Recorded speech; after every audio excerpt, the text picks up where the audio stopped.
Dieu parle encore à travers l'histoire, les temps et les hommes.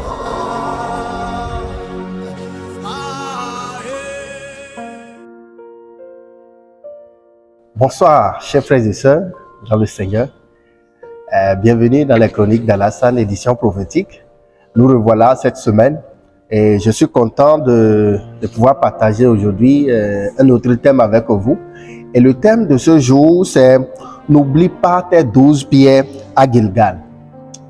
N'oublie pas tes 12 pieds à Gilgal. Vous allez vous demander de quoi nous voulions parler. Alors, l'histoire de ce thème est tirée de Josué 4. Quand Josué allait faire traverser les enfants d'Israël, il allait les faire traverser le fleuve de Jourdain. Et là-bas, le Seigneur lui dit, dedans, déjà, ils étaient déjà en train de traverser. Quand le Seigneur lui dit de choisir un homme dans chaque tribu pour que ceux-là puissent prendre une pierre, toujours dans la traversée, une pierre, là où les sacrificateurs étaient debout, et c'était ferme, de prendre une pierre. À la sortie, ils vont alors faire un tas de ces pierres-là, comme un symbole de souvenir pour les futures générations. Et c'est ce qui a été fait, et c'est après la traversée du fleuve à Gilgal qu'ils ont eu alors à faire. Alors, ils ont fait ce monument symbolique. Ils ont fait ce monument symbolique alors pour parler aux futures générations. Et c'est ce qui a été fait. Et ça fait que, après qu'ils aient traversé le fleuve de Jourdain, toutes les difficultés qu'ils ont eues après cette traversée, ils ont eu le temps de se rappeler de ce qui s'était passé au fleuve de Jourdain, comment le Seigneur les a délivrés. Et c'est de cette histoire-là que nous avons tiré ce thème.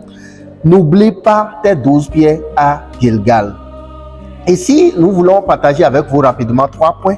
Le premier point, c'est développer une mémoire de victoire. La traversée du Jourdain est une victoire pour les enfants d'Israël. C'est une promesse de Dieu qui a été réalisée. Et là, ils ont gardé en mémoire un souvenir d'un Dieu puissant, un Dieu glorieux, un Dieu victorieux. Alors, beaucoup oublient souvent les départs et se morfondent sur les montagnes, les problèmes qu'ils rencontrent aujourd'hui. Ils oublient d'où ils ont été pris. Il y a des gens qui ont quitté très loin. Et sur l'échelle de leur destinée, ils se morfondent devant des difficultés. Regardez derrière vous. Regardez ce que Dieu a fait avec vous hier. S'il l'a fait hier, il peut encore le faire aujourd'hui. Et le deuxième point, c'est transforme ton expérience en force. Tu dois transformer chaque expérience que tu vis avec le Seigneur en force pour continuer. Parce que chaque expérience avec le Seigneur fortifie notre foi, fortifie notre caractère et fortifie notre espérance. Est-ce que vous voyez?